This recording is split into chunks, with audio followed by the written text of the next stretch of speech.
Section 1. You will hear a man called Tim and a woman called Laura discussing preparations for their holiday. First, you have some time to look at questions 1 to 6.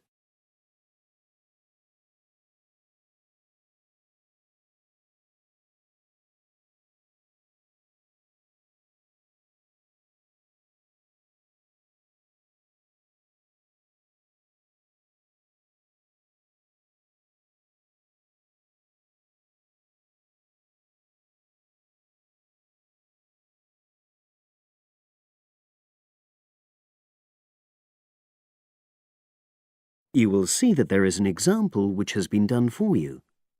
On this occasion only, the conversation relating to this will be played first. Our plane tickets arrived this morning. It reminded me how much there is to do before we go. Let's write everything down, shall we, so we don't forget anything? Yes. And last time we went away, we almost forgot to collect our currency from the bank.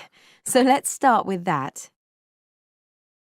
Laura says that they should collect their currency, so currency has been written in the space. Now we shall begin. You should answer the questions as you listen, because you will not hear the recording a second time. Listen carefully and answer questions 1 to 6. Our plane tickets arrived this morning. It reminded me how much there is to do before we go. Let's write everything down, shall we, so we don't forget anything? Yes. And last time we went away, we almost forgot to collect our currency from the bank. So let's start with that. Good thinking. And wasn't there an appointment you said you'd got to cancel? Yes, the hairdresser. Thanks for reminding me. Can you write that down too? The shop will be closed now, but I'll do it first thing on Monday. OK. Then starting on Tuesday, we've got to take the tablets we got from the pharmacy.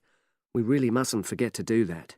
We're not protected against malaria till we've been taking them for at least 7 days. No, so that's really important. And what about shopping? There's still a few things we've got to buy the next time we're in town. We need some more sunblock, don't we? We've only got that factor 10 stuff. It won't be strong enough. I've already bought that. But what we do still need to get is sunglasses. The ones I've got aren't good enough, and I don't think yours are either. OK, I've noted that down. And I think I'm going to get another bag too, just a small one. We always seem to come back with more things than we take. Shall we get an extra lock for our suitcase as well, just in case the one we've got breaks? They don't seem to last long. Yes, they are a bit flimsy. OK, right. Oh yes, and we need an adapter for our electrical things, your hairdryer and my shaver. The plugs on them are bound to be the wrong type. We could get one at the airport. They always have them there. Well, I'd rather get it beforehand, so I'm writing it down. And then I think that's it, isn't it? I think so, as far as shopping's concerned. But we also need to order a taxi to take us to the airport. We should do that well in advance. My sister left it too late and she had to take the train with that huge suitcase of hers. I know, she really struggled with it. Before you hear the rest of the conversation, you have some time to look at questions 7 to 10.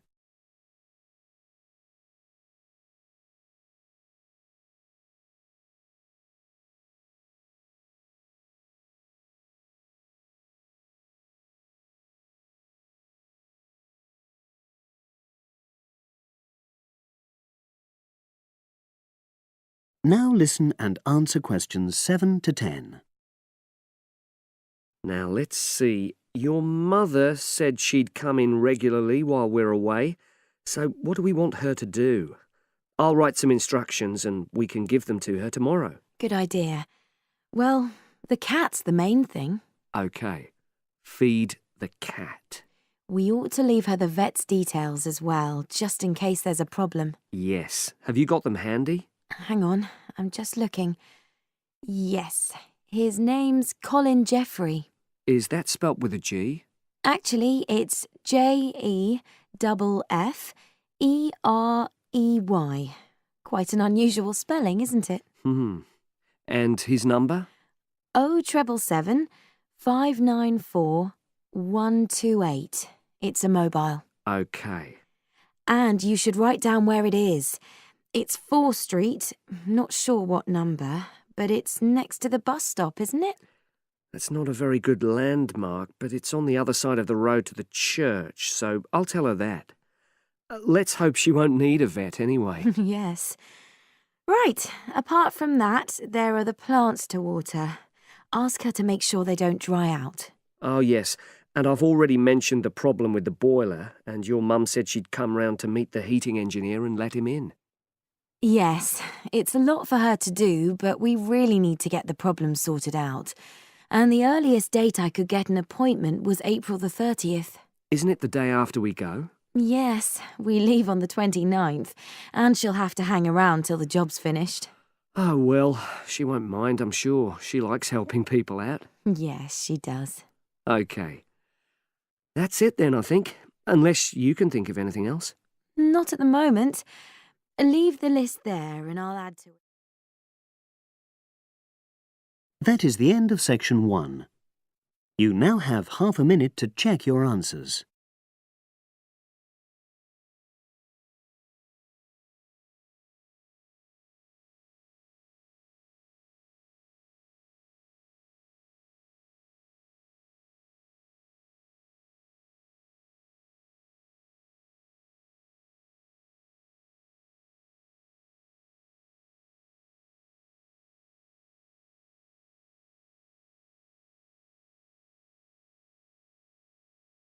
Now turn to section 2.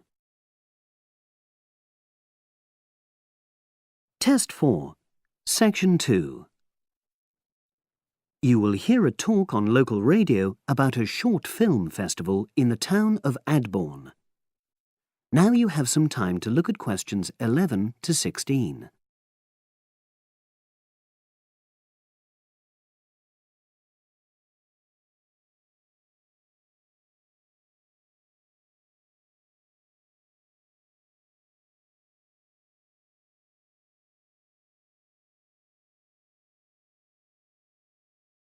Now listen and answer questions 11 to 16. Today we're pleased to have on the show Fatima Johnson, who is the organiser of the Adborne Film Festival. Welcome, Fatima. Hello. Can you tell us a bit about the background to the festival and what it brings to the town? Well, the festival was started in 1996 by the then Mayor of Adborne, Joanne Smith. She wasn't a filmmaker herself. She'd actually been a very energetic tourism development officer for many years. But Adborne had run a classical music festival, which had been becoming less and less popular in recent years. Joanne was looking around for something to replace it and to use funds allocated to it to promote something which local people can enjoy. Great. So tell us about the festival nowadays. Well, it's held in the last 2 weeks of August every year, and short films from all over the world are shown in 3 places, in the theatre and our 2 cinemas. Several films are shown in one performance, and the whole thing lasts about 90 minutes. Tickets are very reasonably priced. Under 12s used to get in for 50p, but now we charge just £1, which is still very good value. £1.50 for students and £2.50 for everyone else.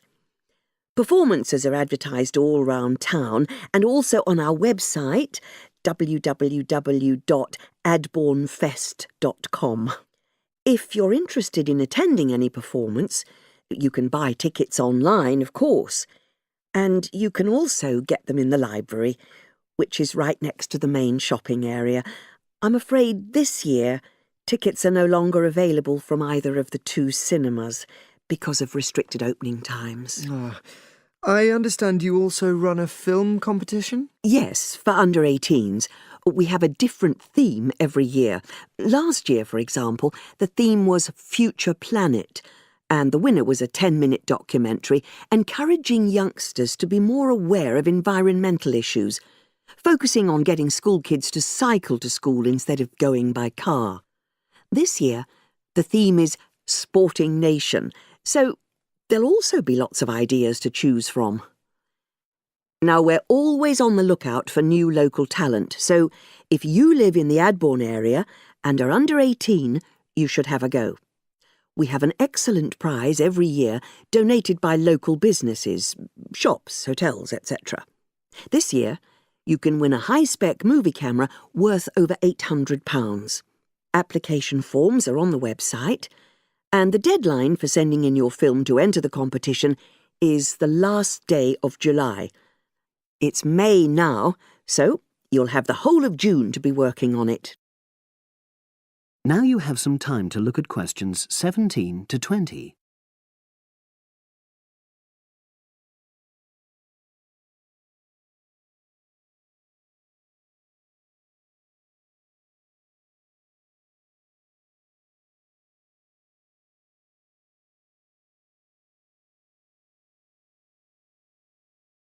Now listen and answer questions 17 to 20. And what are the judges looking for? Well, although we choose very topical issues like the environment, we're not looking for propaganda, trying to get people to do something. Instead, we're looking for a new angle, a fresh way of looking at a theme. And of course, because it's a short film festival, it's not really about a fully worked story with well-rounded characters. It's more about good photography, conveying things visually. And who judges the films? A panel of 3 people who know a lot about film. We've used the same judges for many years, and we're very happy with their expertise. One thing we probably will change next year, though, is we want to add another class and another prize for older filmmakers. We'll keep it at a maximum of 10 minutes, though. The length works well for our festival. We also want to use different venues for the film shows, such as community centres and at least one school. It might make performances more accessible to a wider audience. We did explore the possibility of having late-night showings, but that's unlikely to happen in the coming year. So, as I say, if anyone's interested in submitting a film for our competition, go onto our website and you'll be able to access everything. That is the end of section 2. You now have half a minute to check your answers.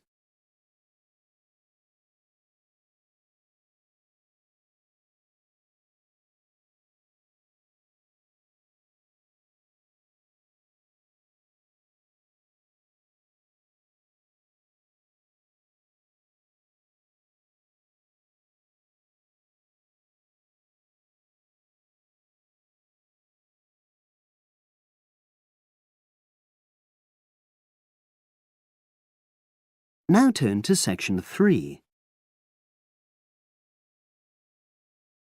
Test 4, section 3. You will hear 2 undergraduates doing a research methods course. A girl called Leela and a boy called Jake having a seminar with their tutor. Now you have some time to look at questions 21 to 24.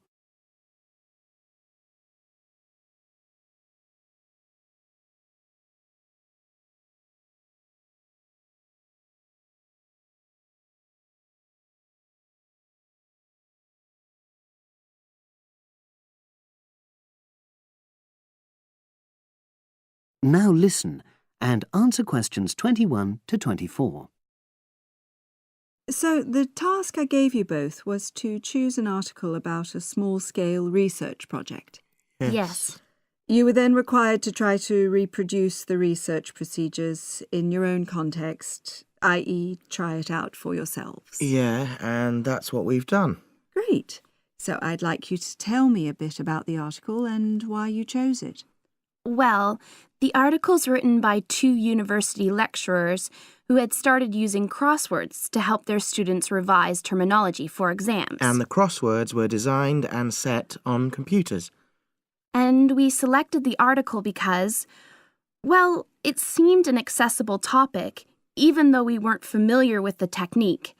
You know, using IT to design crosswords for higher education. That's a good reason. So these lecturers wanted to see how well this innovation was received by their students. Yes. So how did you go about reproducing the research? Well, we drew up a list of terms from one of our own modules and designed a crossword for revising these terms. Then we asked our classmates to try out the crossword and give us feedback, their opinions on how they felt about using the technique. Was it easy to find participants? It wasn't easy at first, but then we convinced them that by taking part in the research, they were actually benefiting themselves by preparing for an exam which is coming up later this term. And it worked. Good. So how did you find out what the students thought about doing the crosswords? A questionnaire. The original article used a 2-page long questionnaire. There were lots of excellent questions on it, but the whole section on difficulties using IT is now obsolete. Old-fashioned even though it had only been written a couple of years ago. So you designed a shorter version? Yeah. Then we sent it to the 40 students by email and got 28 replies. I was taken aback by the fact that everybody we talked to thought this was a good return. I mean, the responses were well written. People had taken a lot of care, but I was really disappointed with the low numbers. Yes, an important lesson to learn for an apprentice researcher. Yeah. Now you have some time to look at questions 25 to 30.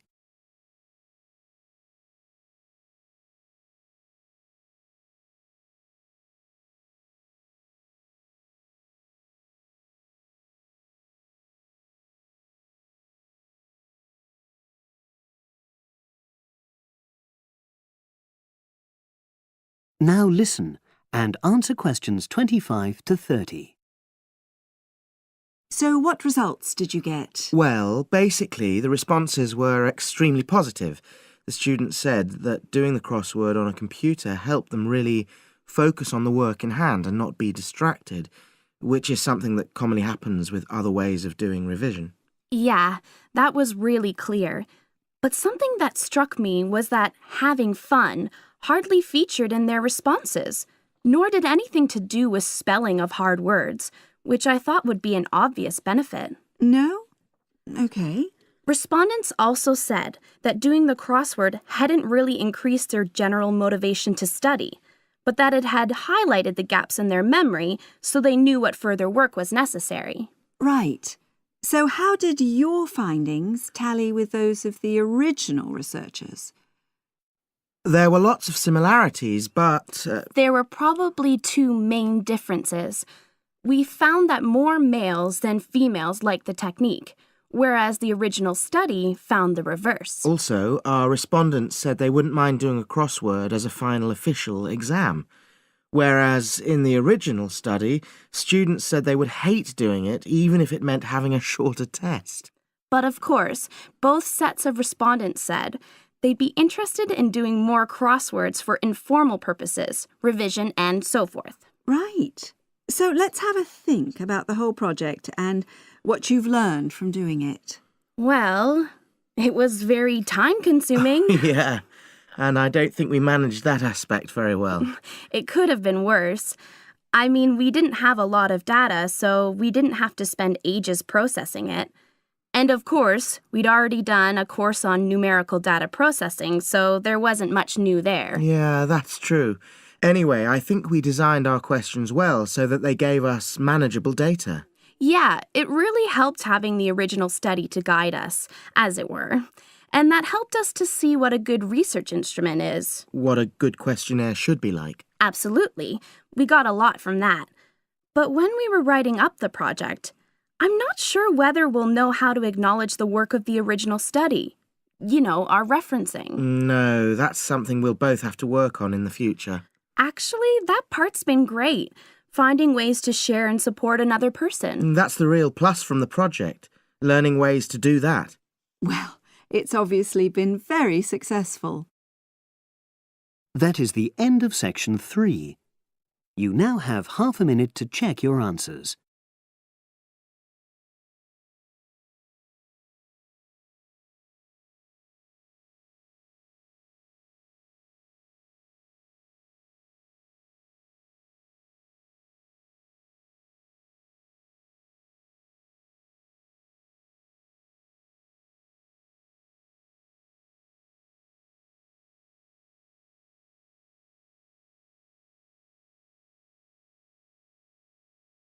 Now turn to Section 4. Test 4, Section 4. You will hear a postgraduate psychology student talking to other students about a job satisfaction study he has investigated. Before you listen, you have some time to look at questions 31 to 40.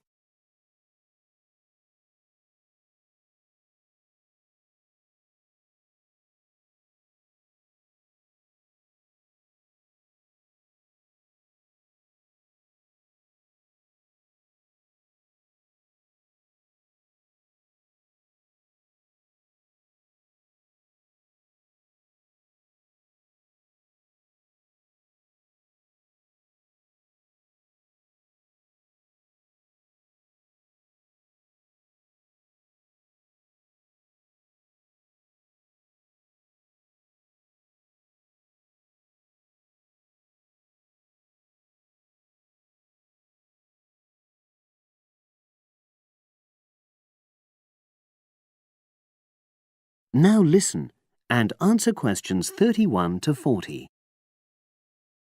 Good morning, everyone. For my presentation today, I'm going to report on an assignment that I did recently. My brief was to analyze the methods used in a small study about job satisfaction, and then to make recommendations for future studies of a similar kind. The study that I looked at had investigated the relationship between differences in gender and differences in working hours and levels of job satisfaction amongst workers. For this purpose, employees at a call center had been asked to complete a questionnaire about their work. I'll summarize the findings of that study briefly now. First of all, female full-time workers reported slightly higher levels of job satisfaction than male full-time workers. Secondly, female part-time workers reported slightly higher levels of satisfaction than female full-time ones did.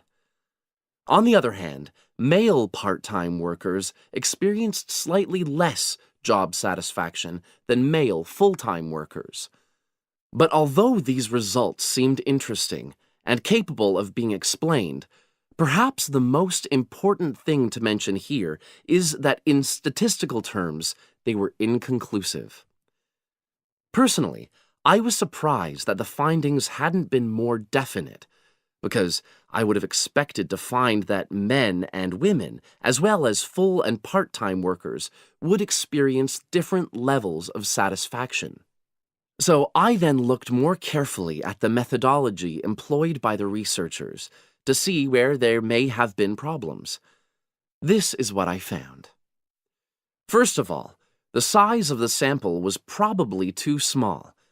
The overall total of workers who took part in the survey was 223, which sounds quite a lot, but they had to be divided up into subgroups. Also, the numbers in the different subgroups were unequal. For example, there were 154 workers in the full-time group, but only 69 in the part-time group. And amongst this part-time group, only 10 were male, compared to 59 who were female. Secondly, although quite a large number of people had been asked to take part in the survey, the response was disappointingly low. A lot of them just ignored the invitation.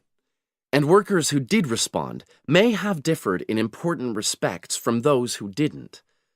Thirdly, as the questionnaires had been posted to the call center for distribution, the researchers had had very limited control over the conditions in which participants completed them. For instance, their responses to questions may have been influenced by the views of their colleagues. All these problems may have biased the results. In the last part of my assignment, I made recommendations for a similar study, attempting to remove the problems that I've just mentioned.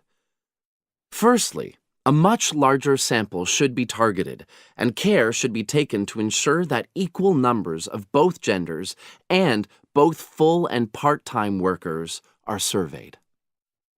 Secondly, The researchers should ensure that they are present to administer the questionnaires to the workers themselves. And should they require the workers to complete the questionnaire under supervised conditions so that the possibility of influence from other colleagues is eliminated. Finally, as workers may be unwilling to provide details of their job satisfaction when they are on work premises, it's important that the researchers reassure them that their responses will remain confidential, and also that they have the right to withdraw from the study at any time if they want to. By taking measures like these, the reliability of the responses to the questionnaires is likely to be increased, and any comparisons that are made are likely to be more valid. So, that was a summary of my assignment. Does anyone have any questions? That is the end of section 4. You now have half a minute to check your answers.